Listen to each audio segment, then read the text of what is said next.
Okay, Tammy, I am going to show you, first I want to show you how to make an announcement, and then after I show you how to create an announcement, I'm going to show you the steps for making an assignment. I thought it would be better to record so you could have a visual as well as hear my voice. Okay, so the first thing you're going to do is you're going to go to the course, and I'm going to go to our teacher course because that's the only course that I have people in. So once it opens, I'm going to go to my class, and to get to my hidden class, I have to click on People, Groups, then I click over here on these three dots, and I'm going to visit the home page.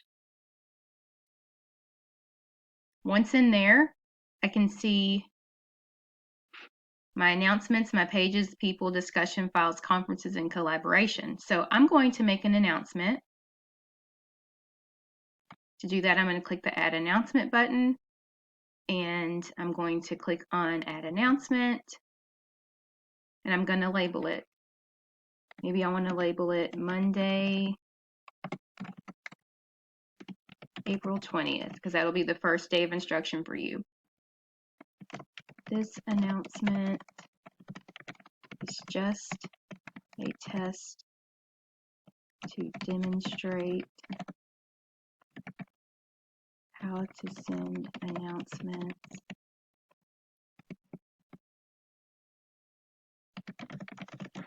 to Wellborn's hidden group. Oops, I spelled your name wrong. Let me fix that. Perfect. All right, and then once I'm done, I have to scroll down and save it. So you can see that that announcement is just to Wellborn's group. Okay, then when I click home, I can see I'm still in Wellborn's class right here, that I have two announcements for her class. Perfect. So to see what the announcements were that I sent, I can click on them and the hyperlink will open and I can see the announcements. So just a reminder, to make a page, you would come back into your group, Wellborn's group, and I can click on pages. And you can see I created one page on April the 9th. To add another page, you know how to do that. You push your add page button and you send it, and it stays right in your portal so that other students can't access it. But you asked about creating an assignment.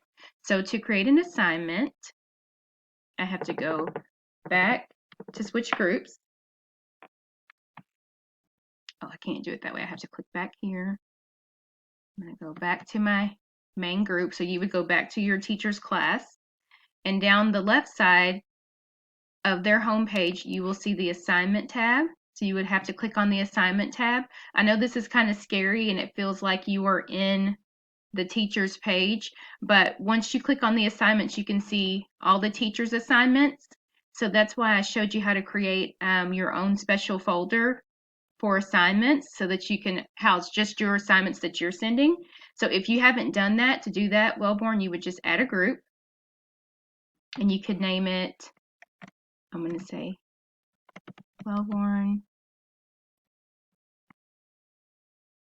group assignment, so it'll look different from my other one that I created earlier. Wellborn group assignment. So I'm going to save that, and once I save that, it creates a folder for me, and it always puts the folders at the very bottom. So you can leave it at the bottom, or you can move it up to the top. You might want to leave it at the bottom since it's the teacher's pages, but for the purpose of this video, I'm going to move mine up to the top.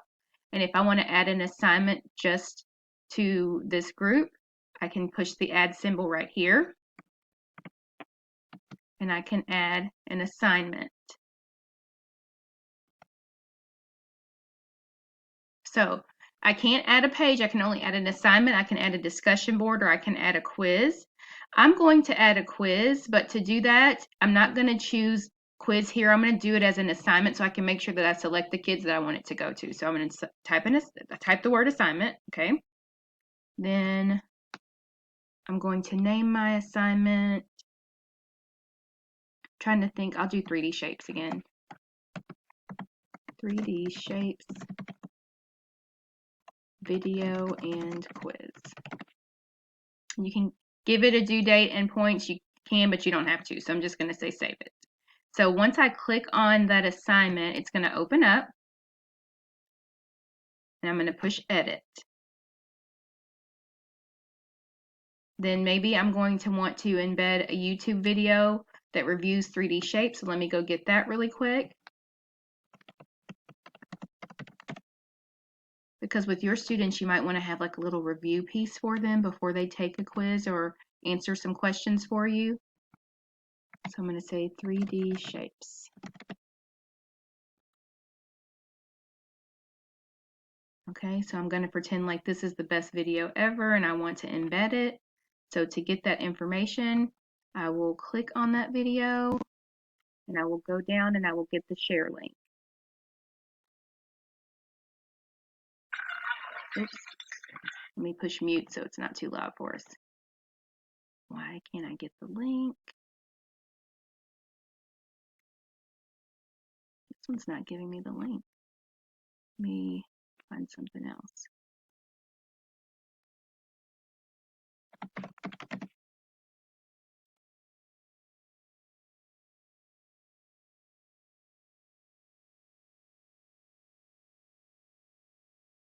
Let's see what this one does.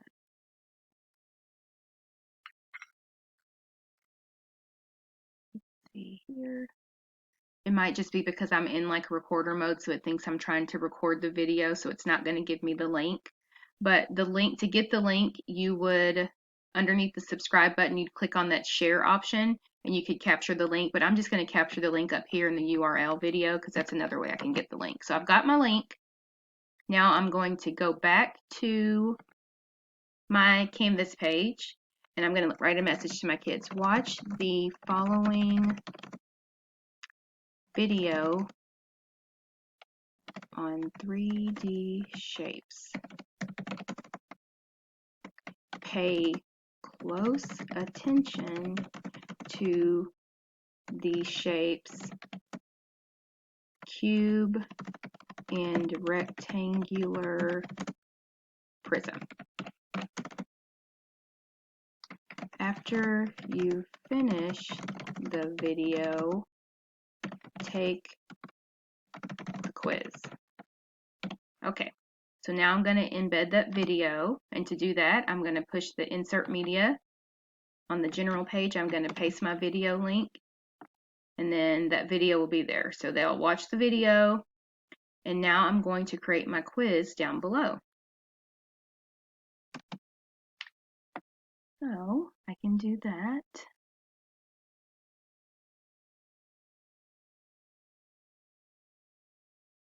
I think I have to do it. Oh, I can't create a quiz here because I would have to be in the quizzes tab. So I'm going to make this an assignment and not a quiz. Okay. Watch the following video on 3D shapes. Pay close attention to the shapes cube and rectangular prism. After you finish, watch the video. So we're not going to take a quiz. After you finish watching the video,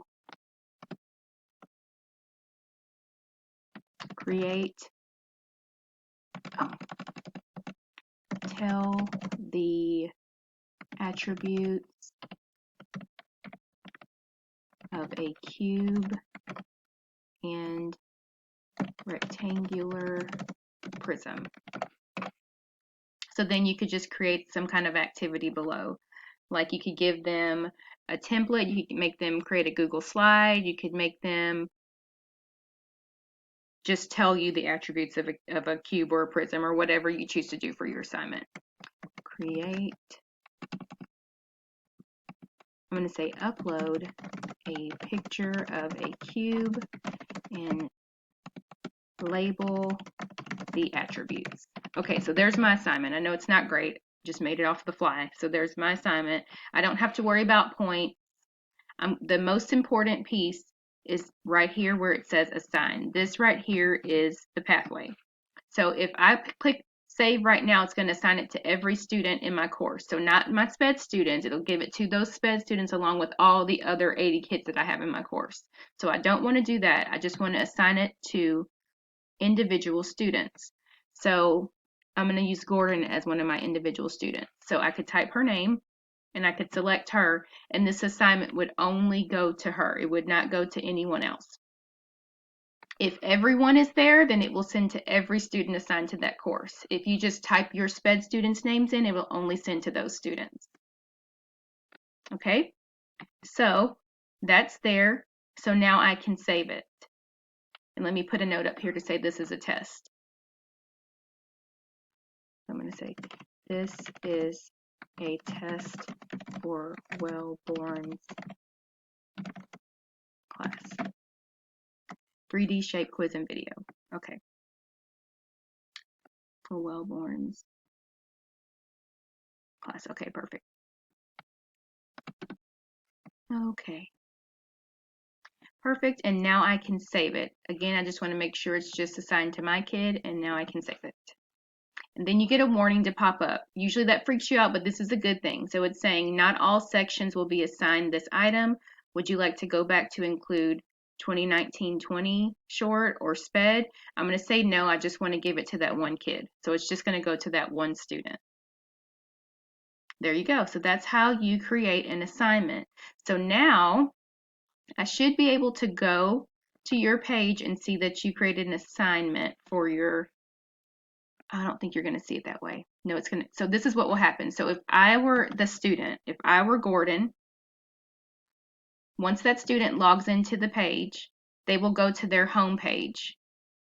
And on their home page, they will have a section that says to do. So right here in the to do section, Gordon will have a pop-up that says, this is just a test 3D video and quiz that will pop up.